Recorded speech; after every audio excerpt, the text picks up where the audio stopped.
Hello and welcome to Curiosity's Sake. This is the second part of the Dog Island, which, if you didn't watch part 1, you might be a bit lost, so, well, I put the link to that in the description. If you're all caught up though, we're ready to begin part 2, which is what I'll consider to be the second act. So we go back to the island and we cut to Alex and Amalia, who want to know what happened. I informed them that Emilio is going to get worse with time unless he gets this legendary flower. Honestly, this sounds like something my shite GP would tell me just to avoid having to see me. I like how Amalia shares my sentiment, like we're chasing the existence of something that is legend. It's like not treating cancer and instead telling someone's son to sail to Greece and look for a minotaur horn because grinding it into dust and snorting it might be the cure for cancer. Like, there's a lot of holes in this. Anyway, Alex suggests we go and see Obaba the witch doctor, which is a sensible piece of advice, probably the first I've had all day. Our little Soot Sprite friend suggests that we should visit the tree he planted in the middle of town. Now it looks like a twig. It's seemingly growing pretty nicely because of what we're doing, so we should probably keep that up. So when we get back home, Patasi kind of offloads his backstory onto us, and he hasn't been entirely honest up until now. He's basically been banished for being a little shit in the ant world, and so the queen ant kicked him out and told him not to come back until he grew an ant tree in reparation for chopping down the ones in the ant world. Now, normally I'd say fair enough, but the Ant Queen basically sets him up to fail. She sent him to a world where he's not visible by its inhabitants, and gave him a task that requires him to interact with its inhabitants. Only one of 2 characters in this whole game can see him, and only you can properly see him. The other 2 just vaguely sense his presence, or something to that effect. Bear in mind, he was acting up because he felt ignored and that his existence and acknowledgement of which depended entirely on his bad behaviour. He needed some sort of assurance that people would still notice and care about him if he stopped doing this. So, Queenie here sends him to a world where he's invisible. So in short, she banished him from everything he's ever known and trapped him in an alien world where he's basically a ghost and gave him a task that he can't possibly do. All to punish him for acting out because he felt ignored. That's like God in the Old Testament level of cruel and unusual punishment. Jesus Christ.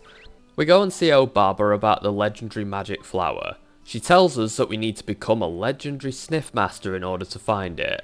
A sniff master is what this guy with the tiny hat talked about, but I don't think he can get me there. It was only really at this point that I realised that he was meant to be an Asian martial arts master or something like that. Maybe a Chinese monk or something. I don't know, I'm not that great with my whole Asian culture, but you probably understand what I mean. It is kind of funny that this is the case because I legit thought that this was a propeller hat or something of that nature. Patasi insisted on talking you through everything that you've just talked about to make sure that you understand it before the dialogue can end. Now, I'm not gonna lie, sometimes in RPG games when you've talked for ages with an NPC, and you either can't follow what they're saying or zone out halfway through, this would be a kind of useful feature in the game.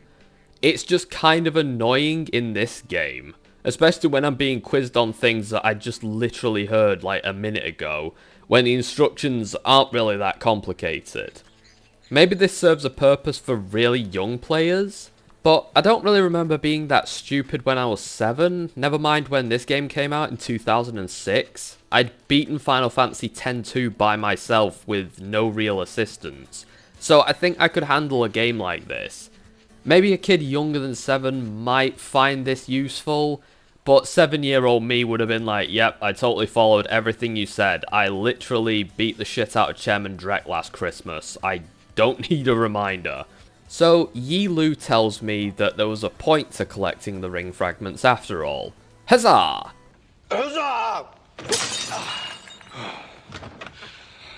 We put the ring together and show it to Rode at the dojo, and he'll take us on as his apprentice. We find the 3rd piece of the ring, happy days! Now we're good enough to be trained by Master Splinter instead of Kirby the 5th Turtle. Yi Lu informs me that I can listen to his backstory if I like. I was tempted to click no just to make things awkward, but sure, why not? Maybe I can learn something. Wasn't much to learn, just don't be an overconfident dickhead and assume you're a gift from God because you're decent at something. Maybe a lot of Twitch streamers might be able to benefit from this lesson. My problem is the opposite. I tend to believe that I'm a fuck up even when I'm doing reasonably well. Anyway, his downfall seems to be that his teacher just ignored him and didn't teach him shit. And there's apparently a lesson for him to learn in all of this. I've had bosses like that before. I empathise with Yi Lu. Oddly enough, it is a lesson that comes up a lot in Asian games. Like, Troubleshooter had the same sort of dynamic, where the main character gets ignored and his teacher seems to think that he should have learnt something whilst being ignored and become better at his craft, because his teacher refused to teach him for no reason. And it's kind of the same in this game. I wonder if it's like some weird thing that a lot of people in Japan and Korea just go through. I make it to Zumi Village, home to the Great Sniffing Dojo. I buy a new hat and go to the dojo, and Road immediately greets me and starts off our relationship by talking purely about how sniffing is an art and how I need to train. Yeah, dickhead, I know that I need to train. That's why I'm here. So I explain my situation. He deduces from it that I want to be his pupil and learn to be a sniff master so I can learn how to find a plant that will save my brother's life. You'd think that this would make them see the urgency in what I'm doing, but everyone acts like I have a passing interest and have all the time in the world to just stand around and talk about sniffing things. Keeping in the theme of this, he asked me to bring him a flower vase. Yeah, sure mate, my little brother can just hold his breath after his lungs stop working. Let me get you a stupid vase. I meet a giraffe in the fields, and this is where it gets kind of interesting as we learn how animals work in the dog islands. You see, I was under the impression that dogs are sentient and the rest are just, you know, animals. The hippos, for example, just ate what we put out in front of them, and bears and snakes just attack us. So far that theory has been sound, but giraffes broke my entire understanding of how animals work here. Giraffes talk and have some sort of society, and yeah, all the giraffes that you meet just stand around in fields, not really doing much. This giraffe is in a bit of a bind. He's lost a special item called the Giraffe Note that contains text so important that it affects every giraffe on the planet. He asked me to find it and bring it back so that his mother doesn't wring his long neck. I find the note and return it to the giraffe, and my reward for the quest is that he lets me keep the note. Now this note is some sort of contract that binds all giraffes to help me upon seeing it. That's so weird. Like, imagine walking down the street and someone holds up a piece of paper that compels you to help that person because some rando in China gave it to them. Ah! I find the stupid vase and give it to the dojo dog. He says that he'll train me or something. I'd be mad, but every giraffe in the universe now owes me a life debt, so I got something good out of all this stupidity. We then meet a Dalmatian who has no sense of direction. He's basically me as a dog. He starts off by asking us to deliver something because it would take him hours to get there, and the delivery would ideally need to be made before dark. He does actually get there himself at around midnight, so yeah, he made the right call asking us to go ahead. He asks us to see Alex the librarian dog because he knows everything, until he doesn't. So in order to fix this, we need to build a Dalmatian a compass. To build a compass, we need a magic map stone. So that's what we need to sniff out. Don't know why we can't just buy Cruella's next handbag here a compass from the market, but that's not an option, I'm afraid. It's on a cliff, but thankfully Giraffes and I have the same relationship that Mr. Nimbus has with the police. Before we save this dog from his, I want to say, visuospatial dyspnosia? I mean, he's got the topographical disorientation of that disorder nailed down, and a lot of the other symptoms would be hard to identify in a dog because he can't dress himself or use tools. Right, anyway, you see this boar? This is the first enemy in the game that's just... well, it defies the rules of combat. The rule up until now is that if something isn't facing you, you can walk up behind it and bark and it goes down. Not this thing. It has eyes in the back of its head and will freak out and attack you. Now you can avoid the boar, so this isn't any big deal, but it is an omen of things to come. Whilst fucking around with the boar, I notice a dog in a Peter Davidson hat. She'll be important later. I return with the magic map stone and Boris informs me that he can use it to take me anywhere on the island, and basically becomes the fast travel system from here on. He's kinda like Jimmy in Fractured But Whole. However, this dog doesn't have superpowers or any sort of vehicle, so you're basically paying for a travelling companion here. How this Dalmatian fast travels you, I don't really know. Maybe you get on his back and he carries you there? I have to pay 1 woof for this service, so I don't really want to use it unless we have to. Early game this isn't really necessary, but it does become a very valuable service towards the end. So this dog is Lady Christina. She's posh and feels like she can tell people what to do. Like she's some sort of royalty. She wants us to bring her a lotus flower to draw the bees away.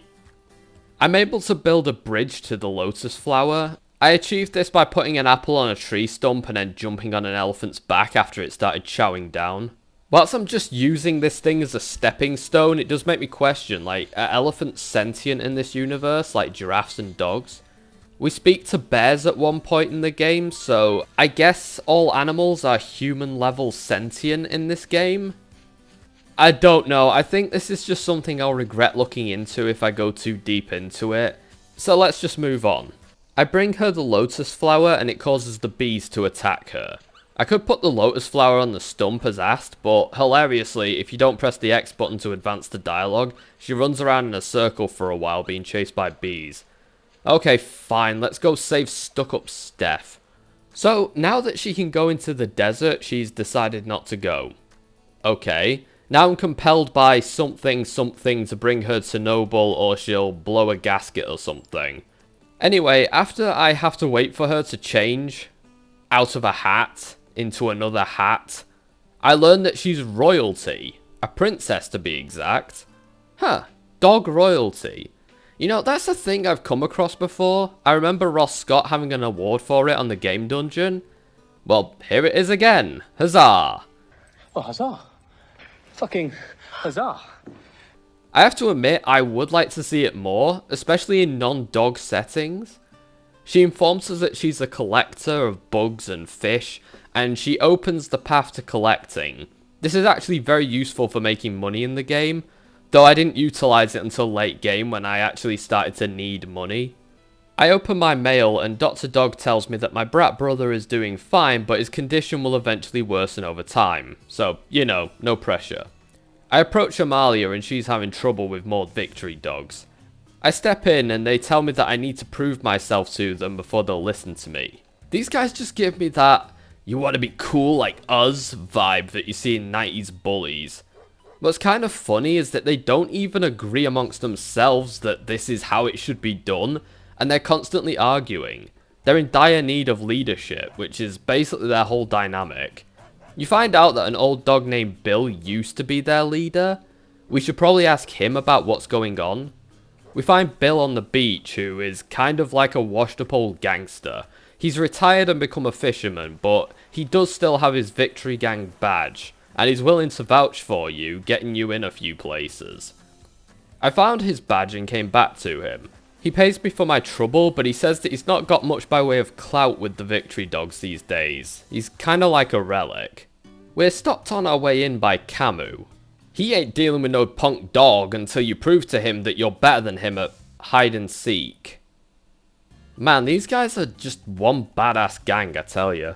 Anyway, finding him requires you to use your sniffing game, as you'd probably expect. Could you even beat a sniffer dog in a game of hide and seek? Somehow I doubt it. Not unless you got really clever and masked your scent or were very downwind. There's 3 dogs to find in order to win the game. This guy has to be the most intimidating. A small Pekingese in hipster glasses wearing a hat he stole from his granddad. Yikes, wouldn't want to be stuck with him in a dark alley.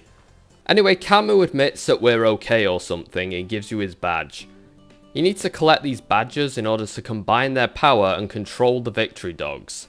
We find Amalia having a go at her brother Alex. He's in trouble because he never leaves his house and just reads, I guess. Now, normally I'd be on his side and tell Amalia to back off, but I think she might have a point here. Look at Alex's book house. It's not a house, it's a tent. A tent with no floor, no furniture, no provisions, no bed. This guy just basically sleeps rough and copes about it. Now, it does imply that he keeps things in there, mostly books, but I don't see any.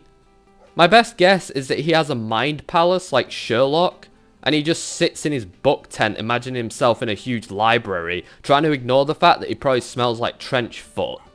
No, we need to save Alex. We need to get him out of here. He says that he will indeed come out if we solve his riddle and bring the item that he's describing back to him. What he's describing is obviously a candle, but having to bring him a physical candle does kind of complicate this. This is the only time you have to do this. I honestly think that the dude just secretly needs a new candle, because where else does he get light? But where the hell do I get a candle? Well, that's tomorrow's problem. Good luck with that, future me. So, anyway... Wait, what? What the... No! No! This scene again? The same scene is playing back again. The game must have put me in an earlier state and now I'm fucked. It must have set me back at least 2 hours. What the fuck? Oh, thank God, it's just a reused cutscene. God damn it, don't scare me like that. Right, so Nurse Francis is afraid of blood. The brave fruit worked, but it's basically potent. It worked very well for a little while, but now it stopped working, and now she's worse than she was before. We need to solve this by going to the source. Well, she tells us that she believes that she knows the cause. Now, I won't lie, I made a few jokes whilst playing the game, and maybe once or twice in the video about this getting dark. And this is where I kind of eat my own words. So, her phobia of blood comes from childhood trauma, where she and her friend were playing, then got into an argument, then had a fight, and then she accidentally hurt her friend, who went still and started bleeding. She ran away and left her friend to die and never saw her again. Jesus fucking Christ. It gets worse though, because the girl's family apparently moved away the next day, and she's lived with this murder on her mind for like, however long. Probably like 20 years in dog years. Anyway, we need to go to Zumi Village and find the family, knock on, and maybe let them know, hey, we like murdered your daughter several years ago. Sorry about that. We get there and find a dog named Elaine, who oddly enough has the same name as our murder victim. And she isn't a ghost either, so this is a good sign. We might be able to get off on technicality here. Anyway, Elaine is completely chill about the attempted murder thing, so Francis can get over her phobia of blood now. We then bump into Curtis, who licks his lips like all victory dogs do, which is a bit of a contradiction, because dogs don't have lips, at least not in the same way that humans do. Honestly, the lip licking reminds me more of the creepy tongue roll thing that Teabag does in Prison Break. So I have to catch some sort of rare fish in order to impress him. Except it's not a rare fish, it's just a fish. Okay. So, I did fishing. You just mash the button and keep the fish in the middle. It's one of the easiest things to do in the game. Even when it's more difficult, it's still quite simple and not that challenging. I don't hate it, especially given how some fishing minigames make me want to drive an actual fish hook into my eyes. I bring Alex's candle back whilst I'm out here. Anyway, he decides to step out and stop living like a homeless man, so I guess we made some progress. Alex asked me another riddle. What needs to be spanked on its head to be useful? I know this one, it's Loz. Oh shit, I've gone and done fucked up now, Clark's on to me. I do really like these guys because they're like, oh yeah, tough guy? Well, I don't hang out with losers who don't catch bugs. Oh, you don't have bug catching gear? Here, you can have mine. Like, they're the nicest asshole gang on the planet. Anyway, I caught one. bug catching is a little bit like fishing, it's not too hard. Clark is amazed that I caught one. I'm almost as cool as he is now. Anyway, we talked to Peter Puppy from Letterland, and he tells us that he's in love with Amalia. This guy's pretty rich, so his chances are good. Anyway, we have to find him a romantic drop in the wilderness. This reminds me a lot of the Fire Ant Queen pheromones from Fallout 3, and it kind of makes me question the validity of the consent if the person sleeps with you because of something you took that affects them. In Torchwood, there's a guy who found an alien perfume that made any human on the planet want to have sex with him, so he slept with half of Cardiff.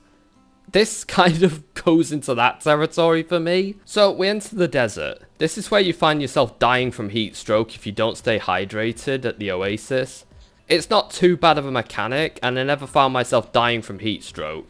Mainly because this map area is so small. You can usually save yourself by just leaving the map area and coming back, which also resets your heat gauge. Anyway, I found his Rohypnol. I mean his magic romance drops. But he's still not going to work up the nerve to talk to her, because they don't cure him of being a pussy. We talked to this guy, Jeremy, who is basically like Rain from Mortal Kombat, only somehow more lame. He basically changes the weather using his magic, but his magic doesn't work. Without a magic staff, he can't really do much, and we need to help him by taking him to the four corners of the island and exposing his staff to each of them. It's as tedious as it sounds. No, shit, no, oh, no. So I tried to go further north into the dry valley, but very quickly learned that I can't. There's a sinkhole in front of the dry valley region that just swallows you up, and there's literally no way around it. Even though it looks like there's a way around it if you really try. And I originally thought that I just wasn't being careful enough and I could walk around it, but no, it is a dead end. I go back to Master Road to ask him about this whole Sniff Master gig, as it's been like an hour since I've addressed any of it. Anyway, to become a Sniff Master now, I need to help people in need. Can I not just get my dad to pay for it or something? Ugh, fine, okay. So yeah, these optional side quests aren't optional. You need to do them, become better at sniffing. Don't ask me, I didn't write the rules. It took me a while to realise this, and I ended up just prancing around looking for some way to advance the game. I go back to our bull terrier friend who asked for help with his fishing. I like how this guy just always sighs. I can relate. Anyway, he wants a kind young lass to give him crabs. Guess he's feeling nostalgic for his youth or something. Straw Hat Luffy here wants us to catch a marlin. To do this, we need to get them bluefish and flounder to use as bait. Okay, simple enough. It wasn't simple enough. It took me a bloody age, as there's no control over what fish you catch, so I just catch the same fish endlessly for hours just trying to find this one fish that I need for the quest. Anyway, the Ankh tree is now bigger because I helped some fishermen and a furniture shop. I go back to Road, who informs me that I've outgrown him. In order to qualify for his teachings, I need to go to the Sphinx in the desert who will give me a certificate. I like to imagine it's basically a giant printer and the certificate comes out of its mouth. Anyway, when I get to this ancient rock, it tells me that I need to find an ivory key in order to... Oh, for fuck's sake. Guess we need to go kill some elephants. There, I found your stupid key. Oh, what? This thing doesn't print out the certificate? It just tells you to dig it up? You know how disappointing this is? Bastard. Absolute bastard. There, I got your stupid certificate. I backtrack down to this green meadow and find that there's a broken bridge over the river. The game doesn't continue in one path, but two that kind of loop around, but not really at the very end. Anyway, I spent ages fucking around in the desert thinking that I can advance, only to find out what I was meant to do was backtrack to the first area of the game and think to look for Santa. Silly me. Anyway, Santa says that we should find the lumberjack and bother him about fixing this thing. He says that we need to go to the furniture shop to get nail to fix the bridge. Anyway, after 20 minutes of construction and contracting and gathering materials and building, we finally did it. We have a bridge. Onto the highlands. So, I find myself at the dojo of my next master. Given how helpful the last one was, I'm sure I'll really need this guy. Well, this guy is actually considerably more helpful than the last guy. It's not saying much, but he is. So, apparently, becoming a sniff master isn't enough to find the legendary flower. We also need to grow an Ankh tree. It's a really good thing that I met Patazi, or I'd be screwed right now. Speaking of Patazi, this is one of the few characters who can see him. I also have to learn 100 smells, which seems like a monumental task, but I'm pretty sure I was almost there by now, so it's fine, I got this. Also, to become better at sniffing things, you need to help as many people as possible. Okay, I signed up to be the world's greatest sniffer dog, not Jesus Christ. I think there's been some cutbacks in town and you're just trying to save on public services by making me do all this shit.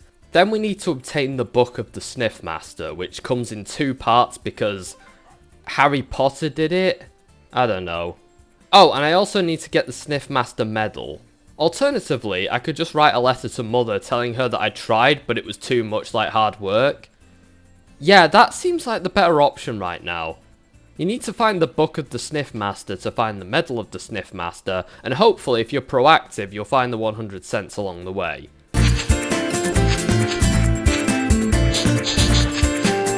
Anyway, we can't really do any of that now, but we can help Alice. First things first though, going to see if I can drop this boulder rock. Huh, boulder and sheep. I feel like this is the setup to something. The fastest playthrough ever. 2 minutes and 10 seconds. Damn! I'm a genius. I'm an evil genius mastermind who... Oh dear. Shit.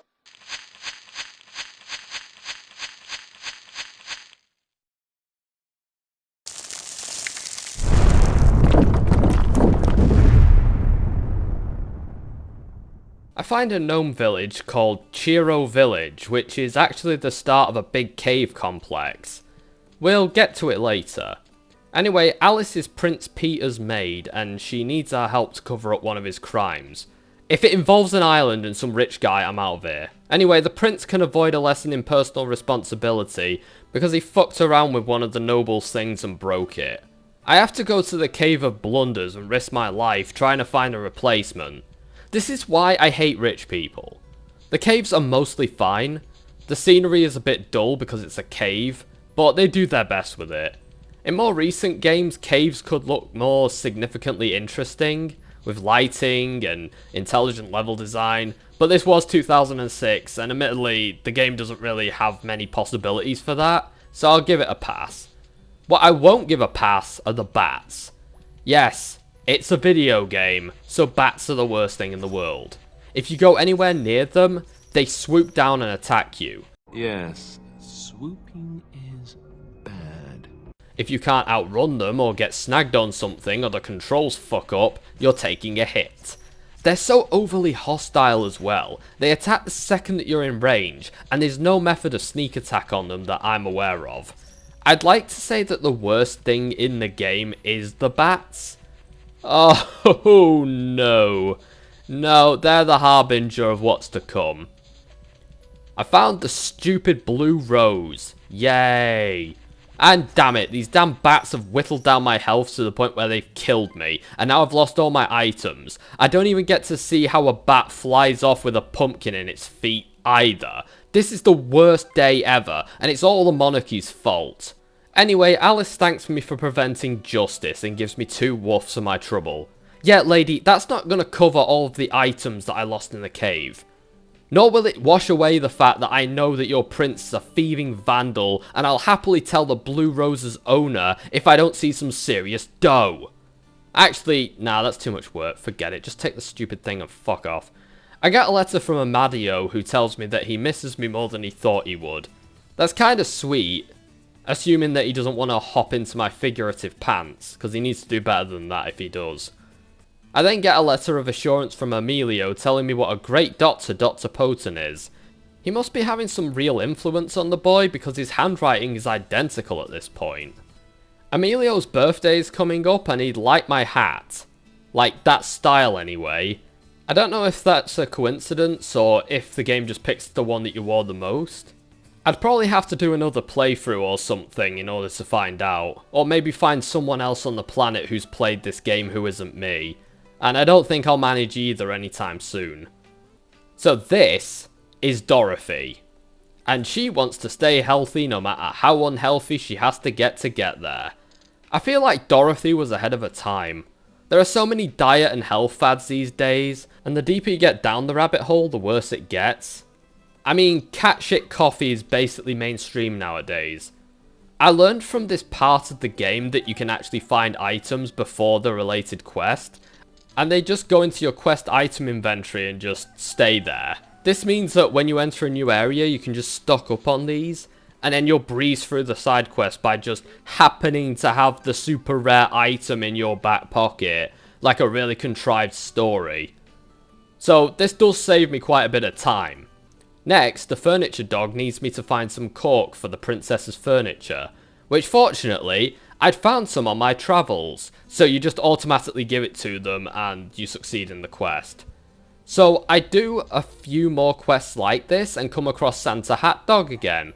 He needs me to put some heavy stones on these pillars to open up the ancient door, so we can explore more of the caves. I'd question this, but ancient stone tech innit? I find the last one and it opens up. This game almost reminds me of Ico at times, with scenes focusing on ancient devices groaning to life and opening the way for you, sometimes with mystical music playing over it.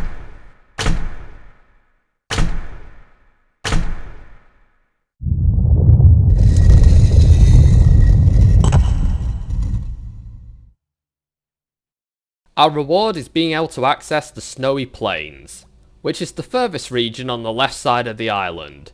There's 3 layers to it, kinda like the desert, and the 2 are separated by a canyon, which is kinda crazy when you think about it, because the difference between an Arctic tundra and a desert is just a rocky canyon. Like, imagine if the Grand Canyon separated Alaska and Death Valley. Like, that's insane. I hope you like snow because there's a lot of it going forward. I dug around this tree for a while hoping that I'd find something. Sadly I didn't. It doesn't help that these god-awful polar bears attack you if you go anywhere near the country of residence. Kind of like in the desert, temperature needs to be taken into account. So you get colder by the second. You'll freeze and die if you don't jump into a hot spring. I can't help but think that having a warm bath in the middle of the Arctic might not be the smartest idea, because you'll get out dripping wet and be twice as cold as when you jumped in a minute ago. We then encountered this guy in Deerstalker hat, who informs us that there's an iceberg blocking his village. We need to melt it in order to pass. The path clears, and Siegfried... Yeah, him. He directs us to the snow village.